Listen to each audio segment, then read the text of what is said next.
이제 우리는 오늘은 네 번째 기도 제목, 한 영혼을 포기하지 않는 교회에 대한 설교, 기도의 제목 이야기를 나누면서 여러분과 함께 기도하겠습니다.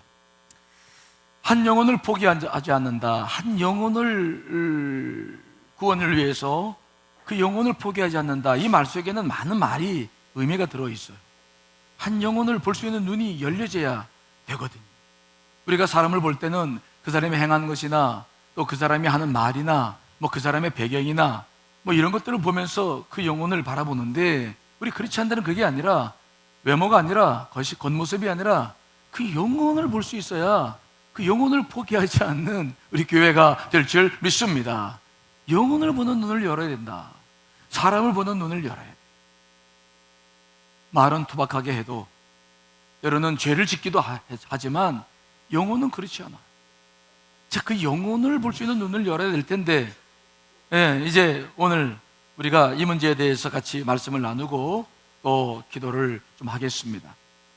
먼저 우리가 한 영혼을 포기하지 않고 그 영혼을 이해하고 그 영혼을 품에 안으려면은 제일 먼저 해야 될 일이 있는데, 그것은 바로 뭐냐면 여러분과 내가 얼마나 귀한 영혼인지를 봐야 될 줄 믿습니다. 여기서 또 출발해야 돼요. 상대방을 제대로 보려면 나를 볼 수 있어야 돼요. 상대방의 영혼을 볼 수 있으려면 내 영혼을 봐야 돼요. 내가 누군지 모르고 내가 어떻게 구원받은지 모르면 사람에 대한 영혼을 소중히 여기지 못해요. 내가 얼마나 소중한 영혼인가, 내가 얼마나 하나님의 사랑을 받고 있나, 여러분 그거 알고 계시나요? 내가 지금 살고 있는 정도, 또 내가 지금 뭐 이루고 있는 것들, 이거 말고 하나님의 관점으로 나를 볼 수 있어야 돼요. 그래서 내 영혼을 보는 눈이 확 열려야 다른 사람을 볼 수 있는 영혼도 열려지는 것이거든요. 그래서 오늘은 우리 자신에 대한 이야기들을, 오늘 누가복음 15장을 가지고 말씀을 한번 나눠보려고 그래요.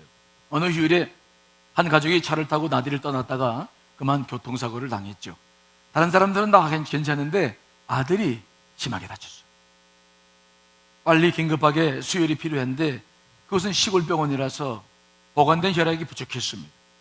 응급수술을 위해서라도 급하게 혈액이 필요했던 것이죠. 그래서 아빠가 먼저 자신의 피를 수혈하려고 요청이 있는데 그 아들과 잘 맞는 피는 여동생밖에 없었어요. 하는 수 없이 아빠가 딸에게 오빠의 수술을 위해서 피가 필요하다고 말하면서, 얘야, 내 오빠를 위해서 네 피를 줄 수 있겠니? 5살밖에 안 된 딸에게 물었어요. 아빠의 말을 딸은 잠시 심각하게 듣더니 마침내 대답했습니다. 네. 즉시 여동생의 수혈을 받아 응급수술이 이어졌고 덕분에 오빠가 생명을 얻었어요. 수술 다 마친 다음에 이제 너무 고마워서 아빠가 침대에 누워있는 딸에게 가서 말했습니다. 내 피 덕분에 오빠가 생명을 되찾았구나. 고맙다. 그때 딸의 눈에는 눈물이 흐르고 있었습니다. 잠시의 침묵이 흐른 뒤에 그 딸이 아빠에게 이렇게 말하는 거예요. 근데 아빠, 난 언제 죽어요? 아니, 죽다니 네가 왜 죽는단 말이냐? 내 피를 오빠에게 주었으니 난 죽게 되는 거 아니에요? 아니, 그러면 너는 네가 죽을 줄 알고 네 피를 오빠에게 줬다는 거냐? 네. 그 말을 들은 아빠가 얼마나 그 딸이 사랑스러운지 그 딸을 꼭 안아 주었죠. 여동생은 자신의 생명보다 오빠의 생명을 더 소중히 여겼어요. 정말 자기가 죽는 줄 알았어요. 비록 5살밖에 안 됐기 때문에 그렇게 생각했을지 모르겠지만, 그러나 그의 중심은 진심이었어요. 정말 오빠를 사랑했기 때문에 자기 생명을 줘서 사랑한 거예요. 그러나 이것은 5살밖에 안 된 여자아이가 잘 몰랐기 때문에 생긴 에피소드였지만 우리는 잘 알고 있습니다. 정말 나를 위해서 아낌없이 자기의 생명을 들여서 나를 살리신 분이 있다는 것을 알고 있죠. 그분은 2000년 전에 이 땅에 오셔서 우리를 위해서 자신의 생명을 아낌없이 내어주셨죠. 그분은 자신보다 우리를 더 사랑했던 거예요. 여러분, 이 사실을 믿으십니까? 정말 하나님이 예수님이 자기보다 우리를 여러분을 더 사랑했다는 걸 이걸 믿으세요? 십자가가 그 증거죠. 하나님도 자기 예수 그리스도를 버릴 만큼 우리를 사랑하신 거예요. 우리는 이 사실을 통해서 다시 한번 우리가 누구인지를 확인해 볼 필요가 있는 거예요. 오늘 누가복음에 보면 세 가지 이 사랑에 대한 비유가 나와요. 이 비유를 말씀하신 이유는 바리새인과 서기관들이 예수님에게 죄인들이 친구라고, 죄인들 영접하고 음식을 같이 먹는다고 비난했기 때문에 예수께서 왜 이 땅에 오셨는지, 그 사랑이 무엇인지를 설명하려고 이제 말씀을 시작하셨는데 세 가지의 비유를 말씀하고 있어요. 그 중에서 오늘은 첫 번째 비유를 여러분과 함께 나누려고 하는데요. 자, 3절로 4절 말씀을 한번 읽어보겠습니다. 시작. 예수께서 그들에게 이 비유로 이르시되 너희 중에 어떤 사람이 양 100마리가 있는데 그 중에 하나를 잃으면 99마리를 들에 두고 그 잃은 것을 찾아내기까지 찾아다니지 아니하겠느냐. 예수님은 오늘 자신을 99마리의 양을 두고 한 마리의 잃어버린 양을 찾아 헤매는 목자로 자신을 비유하고 있어요. 이 비유에 등장하는 목장 주인은 100마리의 양을 기르고 있었습니다. 그 당시 사회적으로 보면은 아주 그렇게 큰 부자는 아니었어요. 그 당시에 보면 유대법으로 보면은 약 300수 정도를 쳐야 이제 대규모 목축에 속했고요. 그 정도 규모가 되면은 이제 많은 목동들을 써서 양들을 관리했어요. 근데 오늘 예수님께서는 100수 정도 되는 그런 목장에 대한 이야기를 합니다. 100수밖에 되지 않기 때문에 다른 목동을 쓸 수 없어요. 목자 스스로가 그 양을 다 돌봐야 했던 것입니다. 그 목자가 이제 어느 날 자기 100마리의 양들을 몰고 들로 다 가서 풀을 먹이고 이제 해가 뉘어졌기 때문에 그 양들을 우리에 다시 데리고 들어오려고 들에서 양들을 쭉 숫자를 세어봤는데 글쎄 한 마리가 빈 거예요. 없어요. 아무리 숫자를 세어보고 또 세어봐도 한 마리가 부족한 거예요. 팔레스타인 지역은 목축하기에는 이상적인 곳은 못 된다고 그러죠. 좁은 유대 광야와 요단 계곡과 동부의 고원지대, 그리고 아라비아 사막으로 연결되고 있는 이 이스라엘 땅은 가파른 벼랑과 험준한 계곡이 많고 장막한 황무지가 많아서 사실은 양들이 길을 잃고 상처받는 일들이 많다고 합니다. 그날 저물녘에도 들에서 양을 목자가 세우고 있었는데 한 마리가 없는 거예요. 본문에 보니까 이 목자는 그러면 그 양들을 우리에 들여보내놓고 찾아 나서야 되는데 99마리의 양들을 들에 둔 상태로 한 마리를 찾아 나서는 것입니다. 이게 목자의 마음이죠. 한 마리가 없어졌다 생각했을 때에 목자는 그 한 마리의 정신이 집중했어요. 그 한 마리만 생각합니다. 그 양을 찾을 때까지 먹을 수도 없었고 잠을 이룰 수도 없었죠. 왜 그토록 목자는 잃어버린 한 마리에 집중했을까? 그것은 목자가 양을 키우면서 양이 어떤 존재인가를 너무도 잘 알고 있기 때문에 그래요. 양은 어떤 존재입니까? 양은요, 첫째는 방향을 모른대요, 양은. 그래서 개나 고양이는 집을 잃어버리면 밖에 나가면 집을 찾아옵니까? 못 찾아옵니까? 찾아와요. 특히 개들을, 영양개들 보면은 쫓아내도 찾아온다고 그러잖아요. 쫓아내도. 그런데 이 양들은 방향감각이 없어가지고 일단 목자를 잃어버리면 헤매는 거예요. 집을 찾아올 줄을 몰라요. 목자는 그 양을 알고 있었어요. 지금 양은 어디가 어딘지를 모르는 거예요. 그러니 그 양에 대해서 얼마나 마음이 아팠겠어요. 여러분, 이 양은 우리 인간과 많이 닮아서 우리 주님께서도 늘 목자의 마음을 품고 우리를 대하셨어요. 양은 우리랑 비슷해요. 우리 주변에도 보면은 갈 바를 알지 못하고 방황하는 영혼들이 있습니까? 없습니까? 있어요. 돈 좀 벌면 다 되는 줄 알고 돈만 벌고 있죠. 또 어떤 사람들은 힘들게 어려우니까 술과 마약과 또 뭐 섹스를 통해서 쾌락을 추구하면서 사는 분들도 계시고, 도박에 빠져 있는 분도 계시고, 명예와 권력을 주려고 정말 무단히 노력하는 분들이 계십니다. 삶의 방향을 제대로 알지 못하는 분들이 우리 주변에 많이 있어요. 여러분들은 삶의 방향을 잡고 있나요? 여러분들의 삶의 방향은 분명히 세워져 있습니까? 아버지 집에 지금 분명히 와 계신 거죠? 몸만 와 계신 게 아니라 여러분 영혼과 마음도 와 계신 거죠? 하나님을 그저 믿긴 믿는데 몸만 믿는 게 아니죠? 여러분들 영혼은 지금 주님을 향해 있는 거죠? 우리는 방향을 잃어버려요. 방향을 잃어버려요. 그래서 하나님께서도 우리 인간들을 너무 잘 아시기 때문에 우리가 타락하고 난 다음에 우리를 위해서 십계명도 주시고 율법도 주시고 선지자를 보내서 말씀도 주셨지만은 아무 소용이 없는 거예요. 그래서 주님께서 정말 이 땅에 오셔서 아무 대가 요구하지 않고 십자가를 지셔서 구원할 수밖에 없는 거예요. 그래서 하나님은 우리를 지금 보실 때에 우리가 늘 방향을 잃고 헤매고 돌아다닐 때에 우리를 지켜보시는 거예요.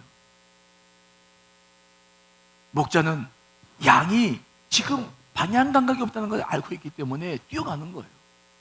두 번째로 이 양은 자기를 보호할 만한 자구책이 없어요. 모든 동물들을 보면 스스로 보호합니다. 어떤 동물들을 보면 자연 색깔과 자기의 몸 색깔을 비슷하게 해가지고 카멜레온 같이 비슷하게 해가지고 숨기도 하고, 어떤 동물들은 신체 일부분을 공격의 무기로 삼아가지고 모든 걸 방어하면서 공격하면서 살아갑니다. 그런데 이 양들에게는 자구책이 없어요. 외부의 도전과 공격에 무방비로 노출된 상태가 이 양이라는 거예요. 싸움도 못하고 그렇다고 도망도 잘 치지도 못해요. 때문에 이 목자는 양이 어떤 상태라는 것을 너무 잘 아는 거예요. 길을 잃어버린 양은 벌써 이리에 먹이가 되어지지 않았으면 사자의 이빨 앞에서 지금 부들부들 떨고 있었을 거예요. 그 생각을 하니까 목자가 가만히 있을 수가 없는 거예요. 양들을 우리에 집어넣고 뭐 넣고 안 넣고 그럴 수가 없어요. 그냥 뛰어가는 거예요. 예수님께서 이 땅에 오셔서 소외된들과 가난한 이들과 병자들을 늘 사랑하셨어요. 왜 그러냐? 그들은 자신을 스스로 보호할 능력과 주장할 능력이 없습니다. 먹을 것이 없으면 줄이고 폭력 앞에서 그저 당하고 살 수밖에 없죠. 때문에 예수님께서는 이 땅에 오셔서 소외된 이들의 친구가 되어주셨어요. 그분의 관심은 늘 어려운 이들에게 늘 가 있어요. 지금도 그분은 그러시죠. 우리 주변에 이런 분들이 많이 계세요. 요즘 따라 특별히 더 많아요. 저희 교회에 목요일 되면은 이제 무료급식도 하고, 겨울에는 하지 못했습니다만은 목요일 되면은 저희 교회에서 오시는 분들 이제 이렇게 준비한 돈들을 조금 작은 거지만 드리는데 많은 분들이 와요. 멀쩡하게 생긴 분들 많아요. 네. 근데 그분들이 그 1,000원짜리 하나 받으려고 오는 거예요. 그것도 그냥 걸어서 저리 다 달려서 수원 들려서 와서 받아가지고 또 후대변께서 준비한 이런 것 저런 것들 가지고, 그리고 때로는 식사도 하기도 하지만 그냥 가기도 하면서 이런 분들이 목요일이면은 저희 교회에 많이 오십니다. 소중한 분들이에요. 우리의 눈으로 보는 것이 아니라 주님의 눈으로 보면 소중한 분들이에요. 우리는 그들을 사랑하고 그들의 친구가 되어줘야 될 줄 믿습니다. 소중한 영혼들이죠.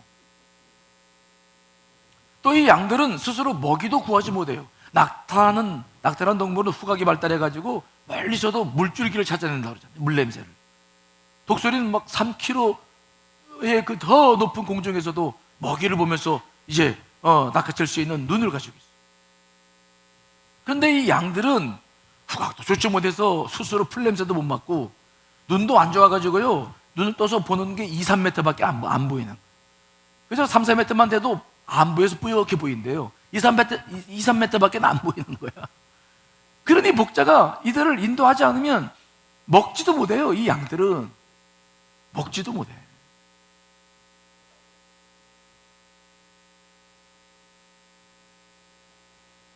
우리 주변에도 이런 분들 많이 계세요. 요즘 따라 특히 경제적인 어려움을 겪는 분들도 많이 계세요. 우리는 그분들을 절대로 비판할 수 없죠. 왜 쉬고 있느냐, 왜 게으르느냐, 그런 말 못하죠. 지금은 절대 그럴 수 없어요. 우리 젊은이들도 얼마나 많은 이들이 참 어렵게 사는지 몰라요. 우리는 그들에게 목자가 필요한 것을 알아야 될 줄 믿습니다. 예수 그리스도가 필요해요. 정말 친구가 될 사람들이 필요해요. 우리 주변에 정말 그런 분들이 많이 있어요. 손을 꽉 붙잡아주고 안아줘야 될 사람들이 많아요. 오늘 목자가 한 마리 잃어버린 양을 찾아 떠날 수밖에 없었던 또 다른 이유가 있는데, 그 이유는 이 양이 자기 자신의 것이었어요. 그 당시 이스라엘 백성들 중에서 자기의 양을 소유한 사람들은 많지 않았다고 그러죠. 마을 공동으로 양떼를 기르거나 아니면 부자들의 양을 맡아서 이제 기르는 목자들이 많았죠. 그러나 그 사람들은 싹군 목자, 싹을 받아서 사는 사람들이기 때문에 이리와 곰이나 막 늑대들이 공격해 들어오면 막 도망치기 쉬웠죠. 그래서 성경에도 보면 싹군 목자 이야기가 나오잖아요. 하지만 오늘 이 목자는 그 양이 자기 양이었어요. 그랬기에 누구보다도 그 잃어버린 양에 대한 애착과 집념이 강했죠. 자기 거예요. 여러분, 하나님은 우리를 창조하실 뿐만 아니라 타락한 우리 인간들을 위해서 독생선자 예수 그리스도의 땅에 보내셔서 그 핏값으로 우리를 구원해 주시고 내 것이라고 말씀하신 줄 분명히 믿습니다. 우리는 누구 겁니까? 예수 그리스도, 하나님, 그분 것이죠. 자, 이사야 43장 1절 말씀 읽어보겠습니다. 시작. 야곱아, 너를 창조하신 여호와께서 지금 말씀하시느니라. 이스라엘아, 너를 지으신 이가 말씀하시느니라. 너는 두려워하지 말라.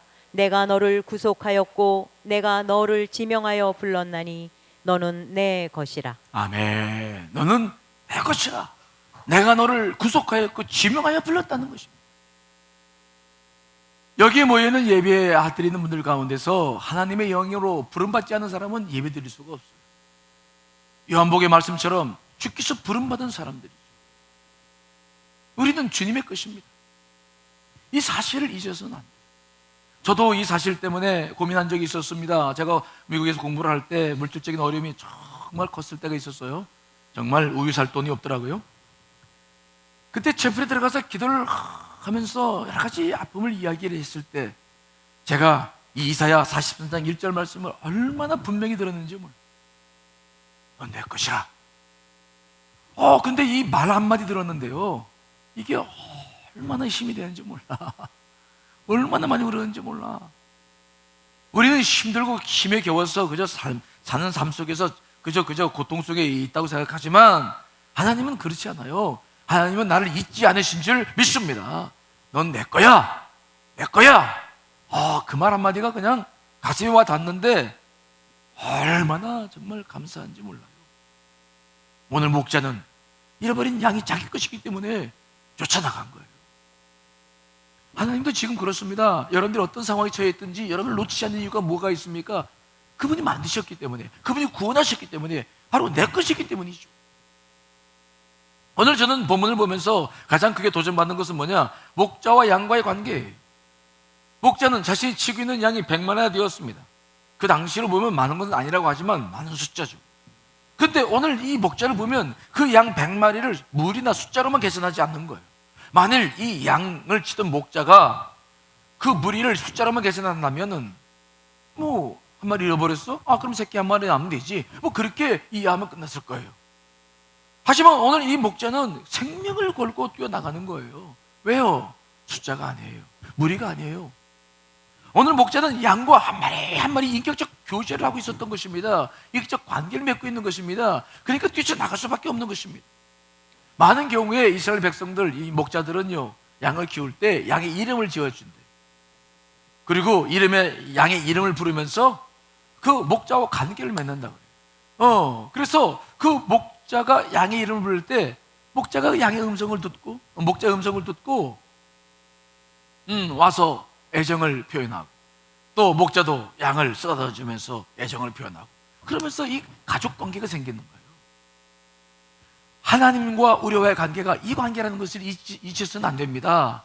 사람들이 아무리 수십억 명이 살아도 그분은 한번 우리와 관계를 맺는 줄 믿습니다.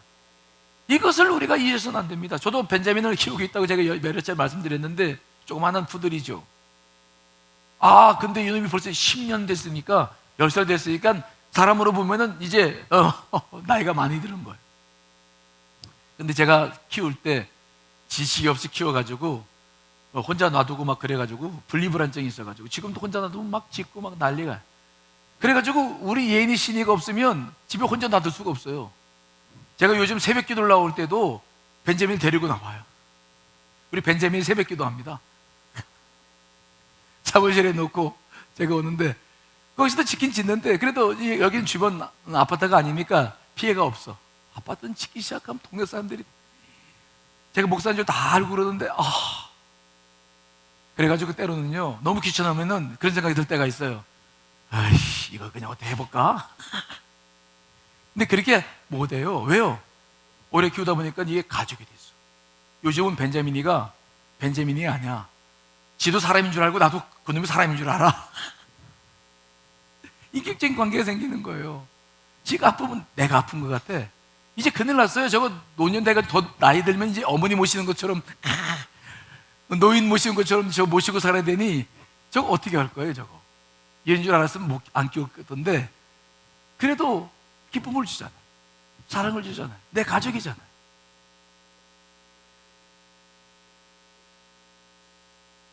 오늘 이런 목자의 모습이 복음서에 아주 굉장히 많이 기록되고 있어요. 예수님은 자기를 찾는 사람들마다 일일이 매일 이름을 부르셔요. 안드레가 베드로의 손을 붙잡고 처음 찾아갔을 때 주님께서 말씀하시죠. 베드로를 보시면서 그래 네가 시몬이구나. 장차 베드로가 될 것이다. 게바가 될 것이다. 불러주세요.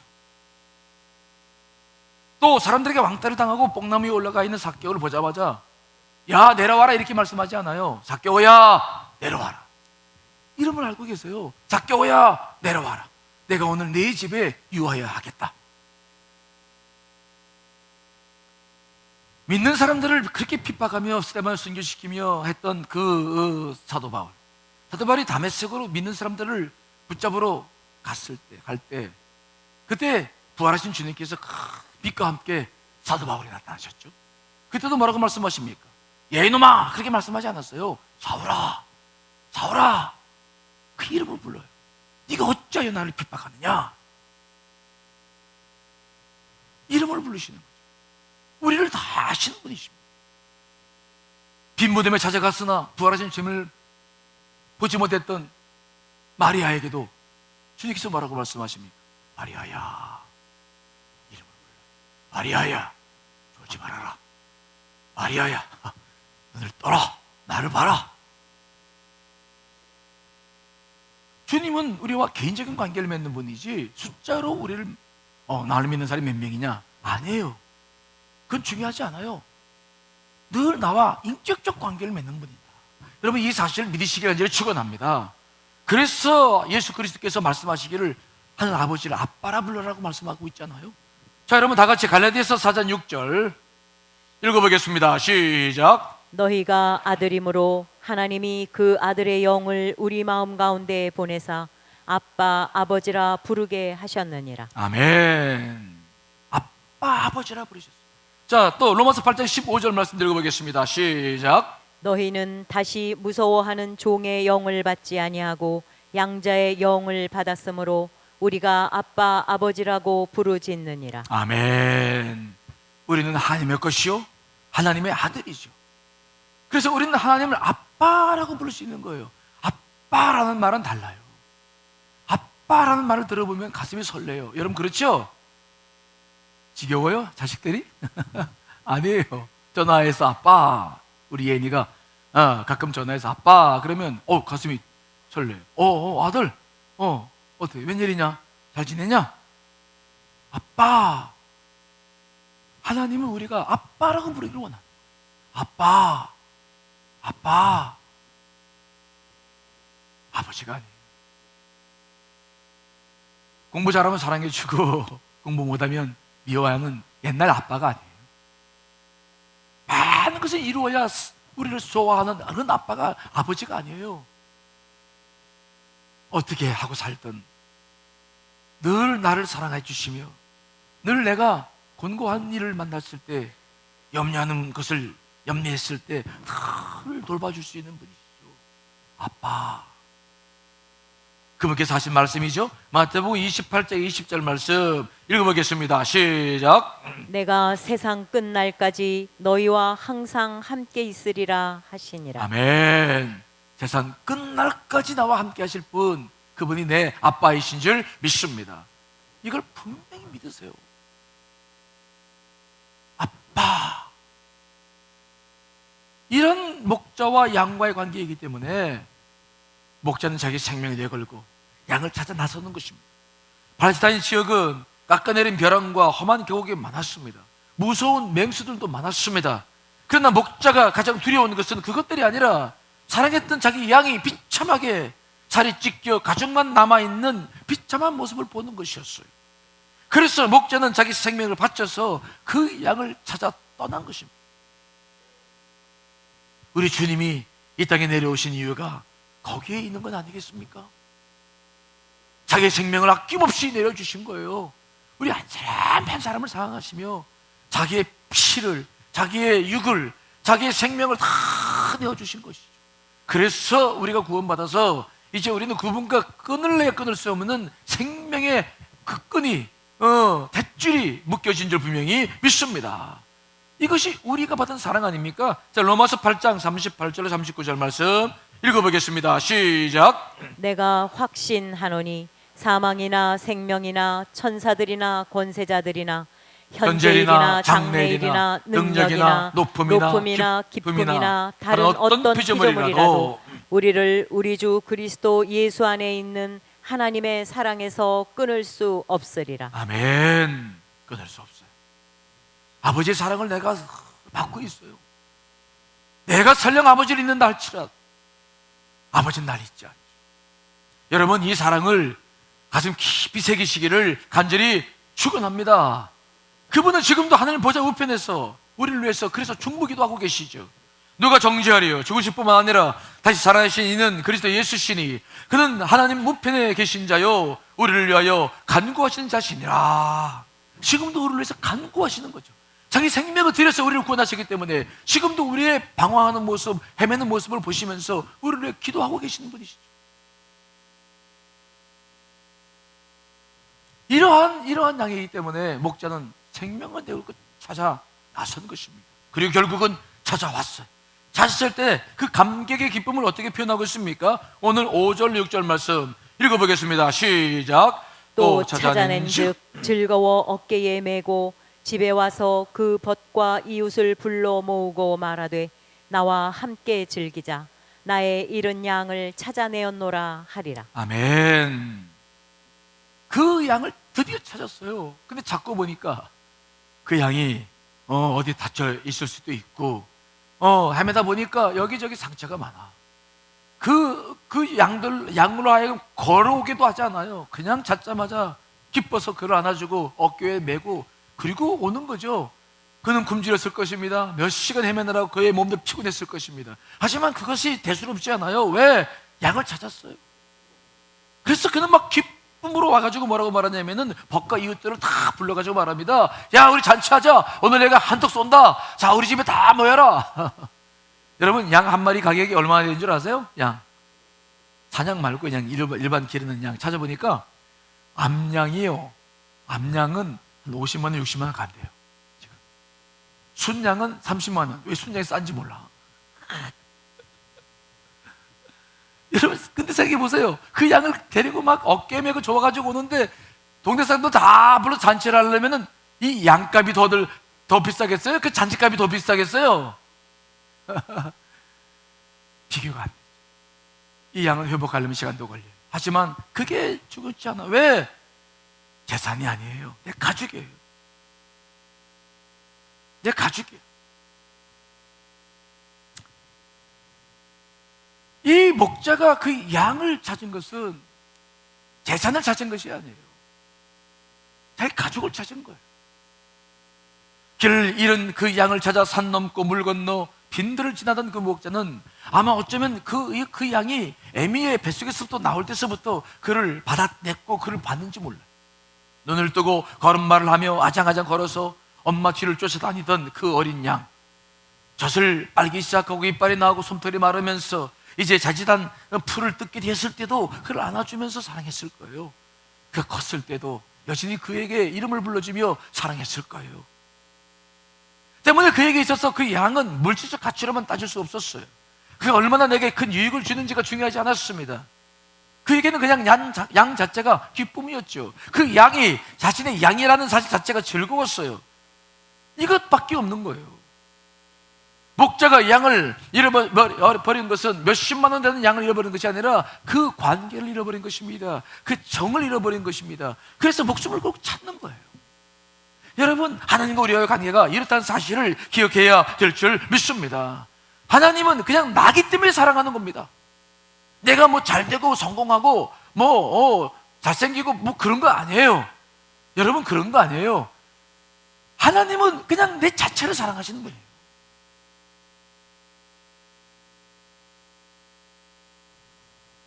그러나 우리는 이런 목자의 심정을 깨닫지 못해요. 자기가 길을 잃고 잃었음에도 불구하고 하나님께서 내미시는 손을 우리는 거절해버려요. 목자의 음성에 귀를 기울이지 않을 때도 있어요.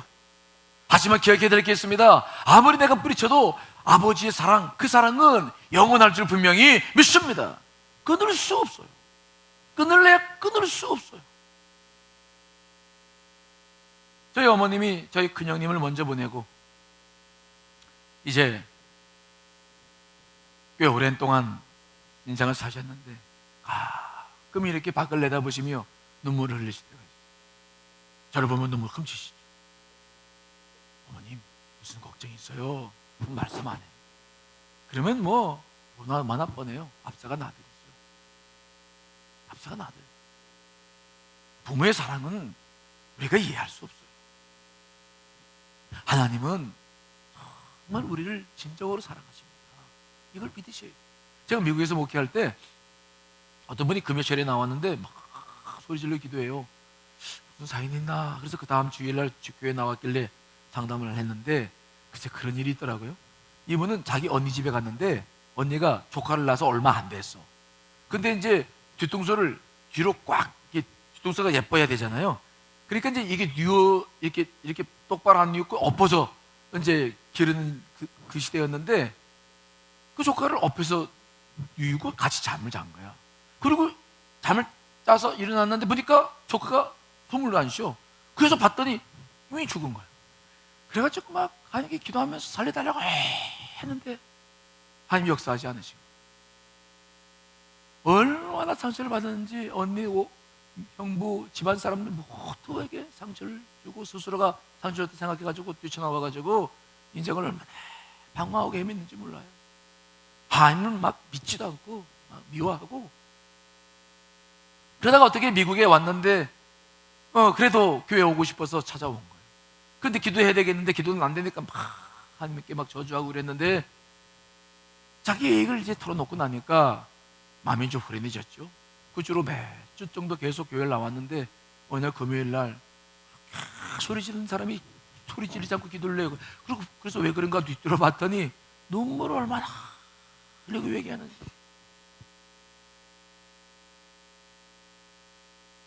그래서 나중에 끝나고 나서 사연을 들어봤더니 그런 거예요. 자기가 기도를 하기만 하면은 자꾸 마음속에 내가 널 사랑한다 그런 음성이 들리는 건데 너무 가짜 믿을 수가 없어. 하나님이 나를 사랑하면 나를 그렇게 뒀겠냐고 내 속과를. 그래서 그냥 그런 음성이 들리면 그냥 거짓말하지 말라고 그냥 소리치고 그랬는데 그날은 그 말씀이 가슴속에 꽂힌 거예요. 내가 널 사랑한다. 나라 내가 널 사랑한다. 그 음성이 가슴에 들리는데 얼마나 뿌리칠 수 없는지 그동안 살아왔던 인생, 헤맸던 10여 년 동안의 인생이 다 주마다쯤 보이면서 그냥 회개하기 시작하는 거예요. 끝까지 사랑하신 거죠. 끝까지 사랑하신 거예요. 지금 하나님이 우리 그렇게 사랑하세요.